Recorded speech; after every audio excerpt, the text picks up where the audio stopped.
Sheryl Swoopes cannot stop hating on Caitlin Clark. Sheryl Swoopes just can't stop lying.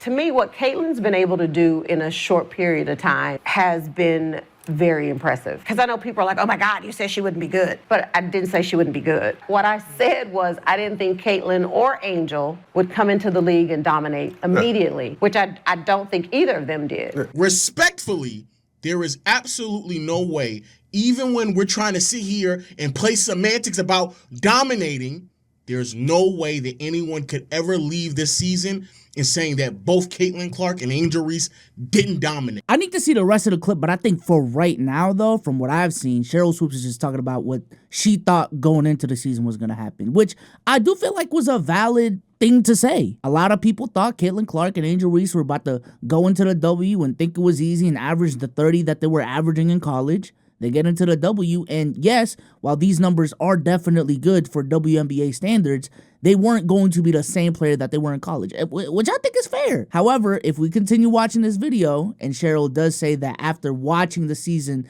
that Caitlin Clark had, she still didn't dominate, then my mind is going to change on that. You would have to further explain what dominance means for you to not sit here and say that a player who is leading the league in assists while averaging 19 to 20 points didn't dominate that season. When we're talking about Caitlin, we're talking about when she said dominate, when we're saying dominate, we're thinking what she does in college.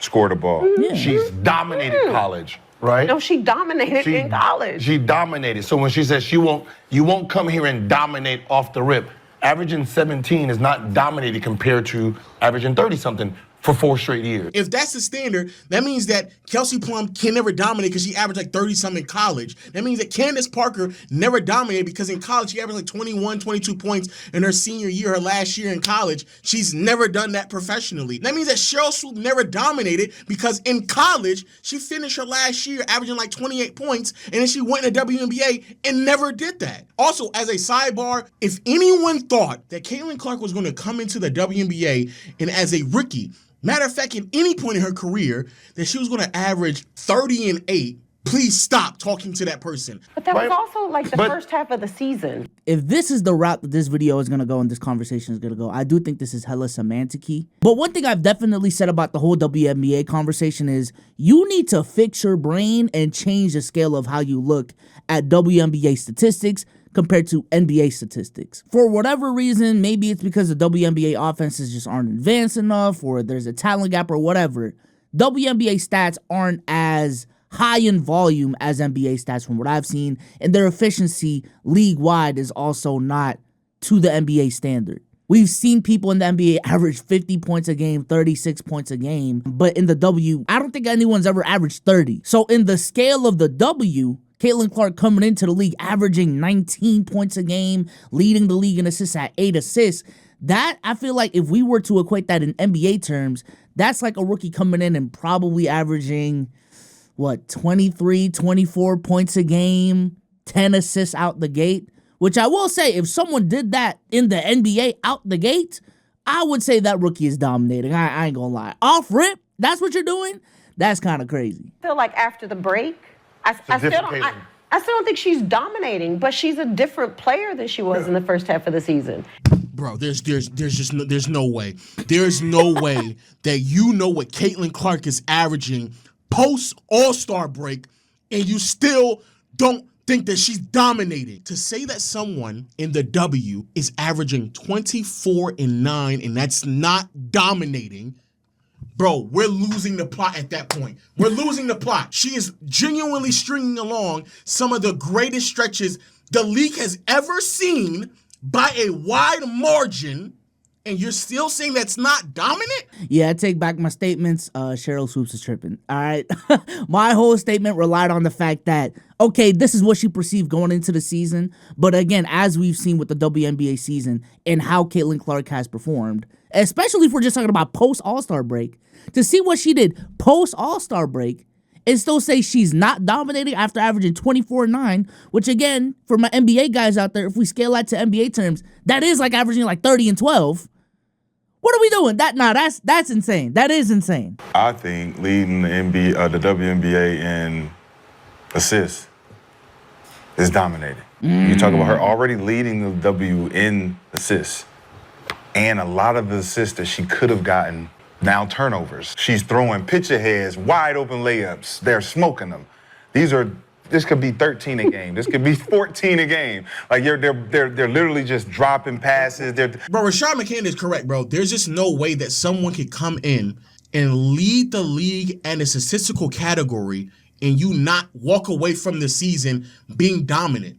In the discussion, point blank, period. We are walking away from this season with Caitlin Clark not just being one of the best passers in the league, but also one of the best scorers in the league as well in her rookie season. So if her stats, when we're saying she won't do this in the W, she averaged 31.6, 7.4 rebounds, 9 assists, right?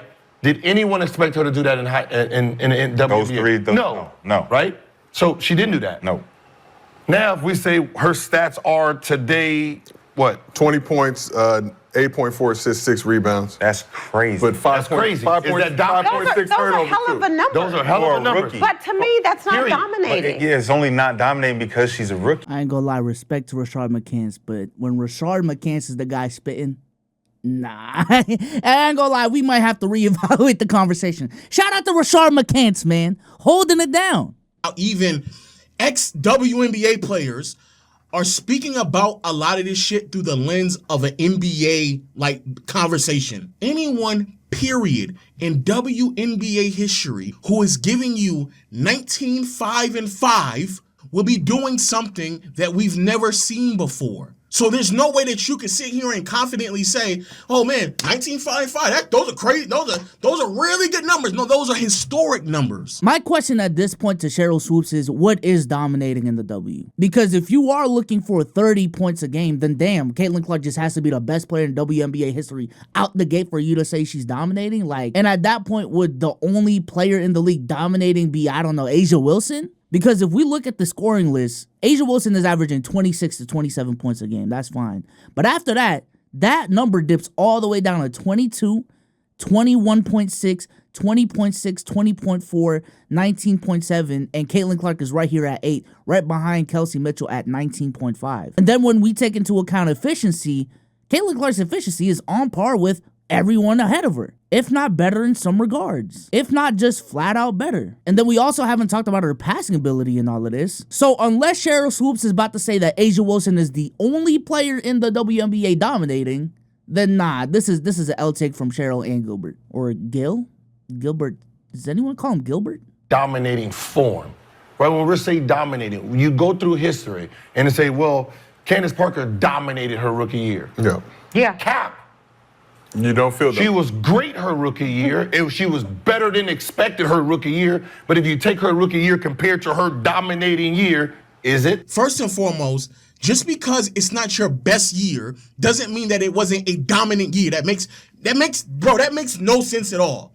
Second of all, to even use Candace Parker in this conversation is so dumb because you can actively say from a statistical standpoint that her rookie season might have actually been her best year. In Candace Parker's rookie season, where she not only won Rookie of the Year but also MVP, she averaged 18.5 points, 9.5 rebounds, 3 assists, a steal, and 2 blocks, and shot 52% from the field. That is the highest field goal percentage she's ever had in her career. It is the 4th most points she's ever averaged in her career, and she also recorded 2.3 blocks in her rookie season, which is tied for the most in her career. You could genuinely argue that her rookie season was her best season. You could argue that. When the word dominating came out, it was basically, for me, is she going to be doing what she does in college as a rookie? No. Is she going to be doing that at some point?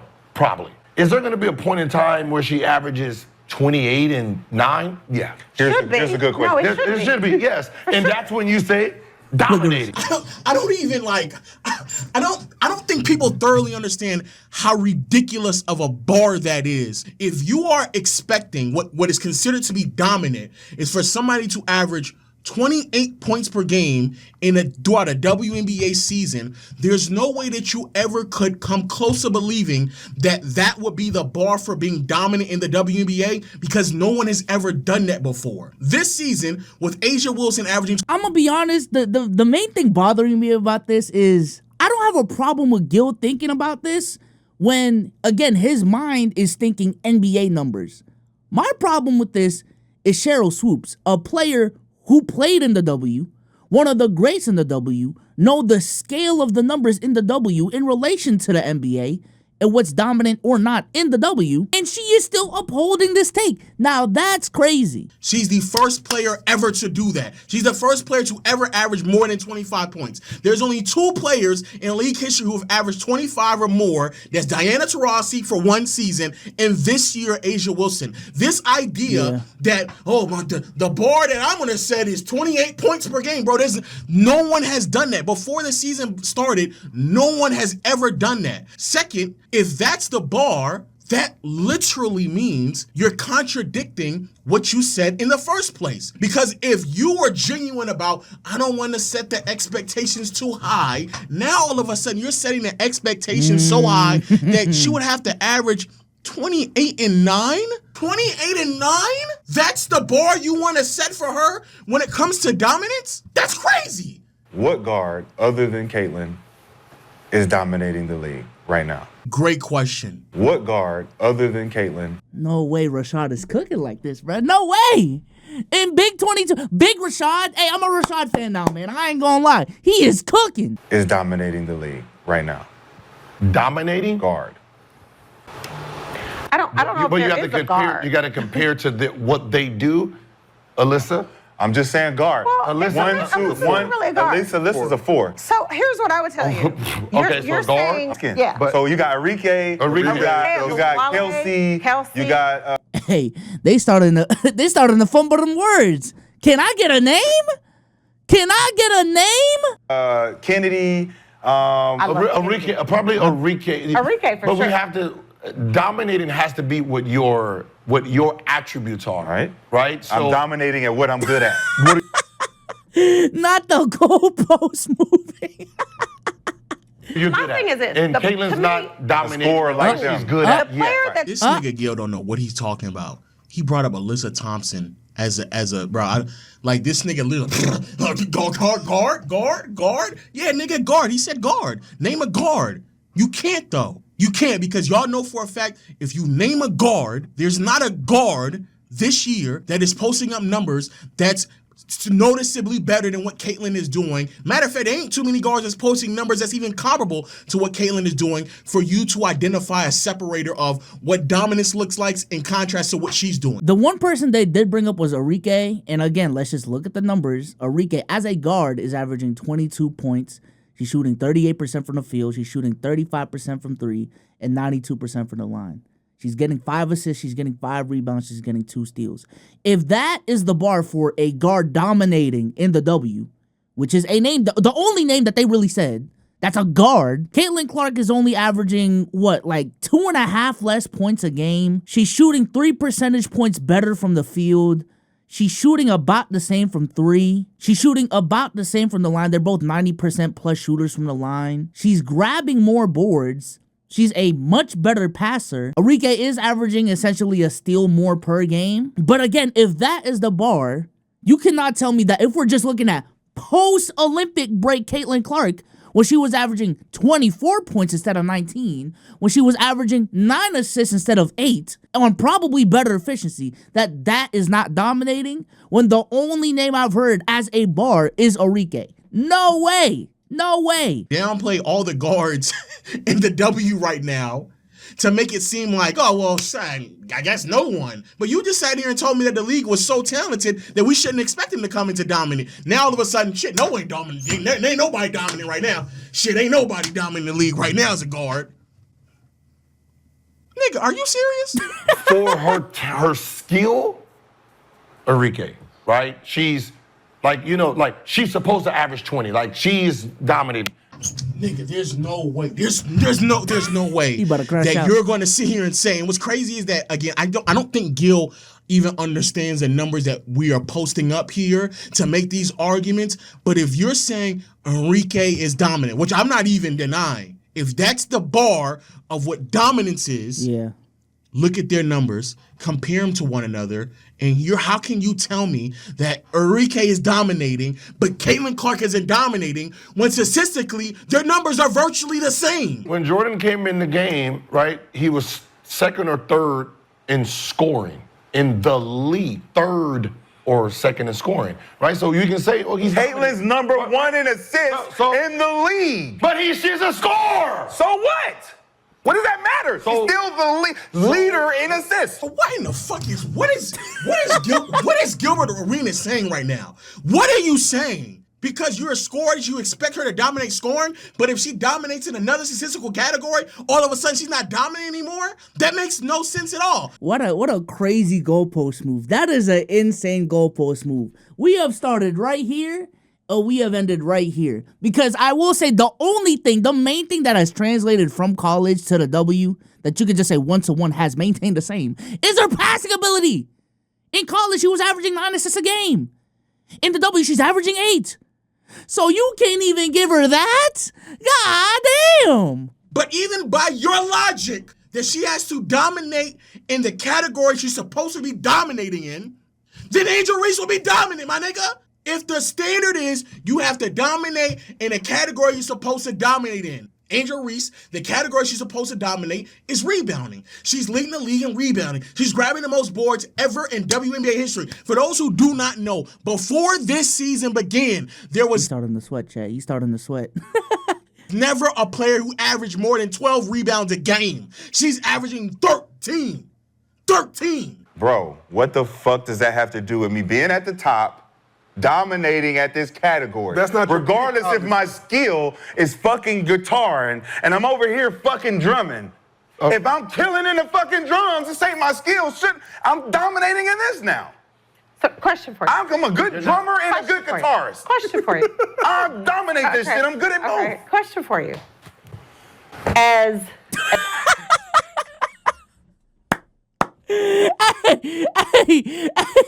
Gil thinking of how to move the goalpost next.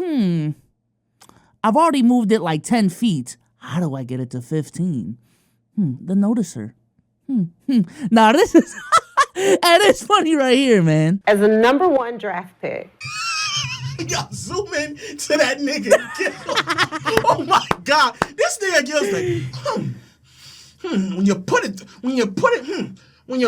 that way, I guess I might be fucking wrong. I might be completely off in this entire conversation. But before the start of the season, if I said, Sheryl, Angel Reese is going to break the rebounding record and Caitlin Clark's going to break the assist record, that would be a far stretch and a reach of what was going to happen. Because you can't say that because you didn't do that. If I said she's going to set the If you would rebounding have said it record, like that, I probably would have been like, okay, well, let me think what that record is. I'm done, bro. They are just lying for the sake of lying. Nigga, if somebody came in and said, these rookies are going to be the best at two, let's even wrap Cameron Brink in this. Because Cameron Brink was about to lead the league in blocks. 3 rookies leading in 3 different statistical categories. And you're sitting here saying, I don't know, man. I don't know. We don't know what we would have said. Leading the league in scoring. I mean, in assists. We'd have to go back and say, I don't know. With 18 in the league, we wouldn't have had a definite. We have a tweet. Carrington said, hey, listen up, ladies. Who? Carrington. But time out. No. Make sure you get the tweet right. And Sheryl Swoopes is mad nasty. And this is why I said Gil doesn't even know what he's talking about, because the irony of it all, as you're setting this shit up like, oh, no one didn't really put that out there, so we don't really know what people thought. Irony of it is that there actually was a WNBA player who was mocking Caitlin Clark fans for saying that she was going to come into the league and lead the league in assists in her rookie season. Y'all be aware now. She might come in and lead the league in assists, but she was doing it jokingly. And of course, Tom's came in. She was like, "Hey, stop playing with me. No, you know my body." And guess she was sitting there laughing right along. Yeah, Miss Sheryl. No, they caught her. No, No, they digging up the old tweets. No. Is it hard for you to say you don't fuck with her? Like, I ain't gonna lie, like, damn. I feel like a lot of this would just be solved if you just said your biases. Like, I swear, that's a problem in the NBA community. Everyone wants to be the smartest, analytical ass motherfucker in the room so bad that people do not want to admit their biases. I admit my biases. I like the Celtics. I like Jason Tatum. Kobe Bryant is one of my favorite players of all time. Rajon Rondo is also up there, right? I don't like Zaza Pachulia. Like, these are my biases. Can we just accept those and keep it pushing? Because that is why the discourse is what it is. Keep moving the goalposts for this player. You keep adding these different things to discredit this player. And as much as you want to, I don't hate her. I really don't. I ain't gonna lie, at some point, actions speak louder than words. And shout out to my friend TSO Sage. When it walk like a duck, it quack like a duck, it act like a duck. Maybe it's just a duck. Maybe it's just a duck, man.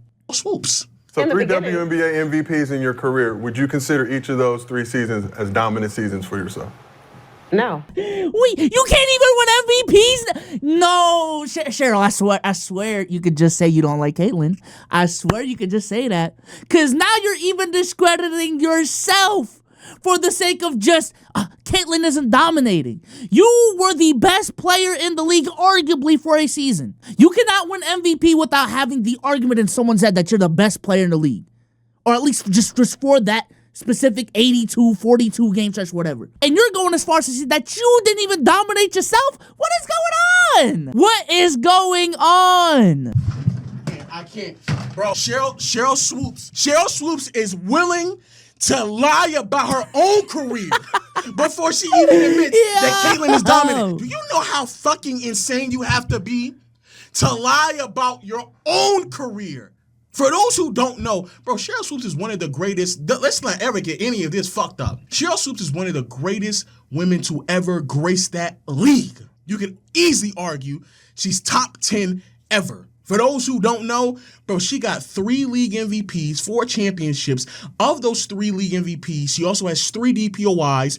2 years overlap with one another where she won MVP and DPOI in the same season. No way. And now she's sitting here saying because she don't want to admit, because she knows, she's been on Twitter, she's seen plenty of people compare her stats to Caitlyn Clark's stats. And if you do that, you start to realize, oh, well, if we calling what you doing dominant, I guess then Caitlyn is dominant. But to avoid even giving her credit, she's willing to downplay who she was. I will say she's standing on business, though. Her square right here, she's staying right there. She not moving from it, even though she's gotten got a lot of times. But hey, she is trying her best to stay in her square. All right, which I respect to some degree. Okay. See, well, we need perspective in life. No. So you were the best player in the W, but you don't think. But I don't think I dominated. Who dominated? I thought, I don't know. So then he asks her who dominated. Well, I don't know. I don't really know. So again, what was the premise of all of this? Your whole argument was how great. Wait. You can win MVP and DPOY twice in your career in the same season, right? And not be dominant. But literally like 8-10 minutes ago, you are willing to go as far as to say Enrique is dominating? What are we doing? What are we doing? The league is, how much talent is in the league. Now all of a sudden, someone can win 3 MVPs, 3 DPOIs, 4 championships. They not dominant. Then I ask you, well, who's a dominant guard in today's league? Oh, there ain't no dominant guards in today's league. All right, if you were the best, if you won MVPs and DPOIs and you weren't dominant, who was dominant back then? I don't know. It sounds like nobody fucking dominant then. What the fuck? But see, that's not the truth because several women have been dominant. The reason why she don't want to say their names, because as soon as she says their names, she knows for a fact everyone is going to sit there and compare their stats and say, hey, if she's dominant, how is she not dominant? And that's why, Sheryl, even with your 3 MVPs, one of those years was the most dominant of those 3. But even here, you say, I don't feel like, but you were literally the best player in this, you know. Right, because I think you can be the best player and not and not be the most dominant. Yeah. What in the Shaquille O'Neal is that? What is that? What are we doing? You can't even be at the top of the league and be dominant. Oh my God. Oh my God. What are we doing? So literally Asia's the only one that's been dominant in league history. I feel like a lot of this does predicate on points per game for some weird reason. So it's really just Asia this season and Diana Taurasi in that one season she averaged 20. That's it, bruh. That's it. That's it. Oh my goodness. And the reason why I say that is because I don't have it in front of me, but like I wasn't the leading scorer. You did lead the league in scoring when you won MVP in 2000. Not only did you lead the league in... Oh, she did? Oh, wow. Sheryl! Oh my God. Oh my God. I told y'all it was predicated on scoring. But now even leading the league in scoring isn't enough. You gotta average 27 apparently, specifically for Caitlyn for her to be dominating. scoring, you led the league in steals as well. Even dare downplay yourself just because you don't want to admit that you were wrong. Bro, that's scary. I'd rather tear down my legacy and everyone else's legacy in WNBA history, not be able to identify anyone who's been dominant just because I don't have the gumption to put my pride aside and admit that I was wrong about Caitlin Clark and she is dominant. For those who don't know, that is a definition of self-destruction. Get her the fuck out this conversation. You're playing the role of someone who is attempting to tear down greatness, marginalize greatness, even if it comes at the expense of your own legacy, just because you don't want to admit that you were wrong. Ladies and gentlemen, Caitlin Clark is dominant. She is doing something literally that the league has never seen before. Caitlin Clark is the only player in WNBA history to finish a full season averaging 19 points, 5 assists, 5 rebounds. She's broken the record for the most three-pointers. She's leading the league in assists. Even when it comes to the points argument, I don't think people thoroughly understand, like, asking a WNBA player to average 20, that's not commonplace. There's only like 30 players in WNBA history who've averaged 20 or more. Like, averaging 20 points in the W is not common at all. But what Sheryl Swoopes did in this, that's disgusting. It's actually disgusting, it's disappointing. And the fact, if you are any guard in today's league, she said you're not dominant. If you're anybody back in her league when she was playing, she said that you weren't dominant. Let that sink in. I feel like this conversation just isn't even progressive anymore. Like, for real, we are moving the goalposts so much that we are actually discrediting other WNBA players, right? I feel like a big portion of this argument was giving credit to the players already in the league, right? A big portion of this argument was giving credit to the greats that came before Caitlin Clark, but in search of just not giving Caitlin her due for her accomplishments, we have literally cycled all the way back to degrading the other players in the W just for the sake of saying that Caitlin isn't great. Like, what are we doing? What are we doing? With that being said, shout out to Foot on the Line, Legend of Winning for the video. Links to his video will be in the description. Fantastic video. And I'm out of here. Peace.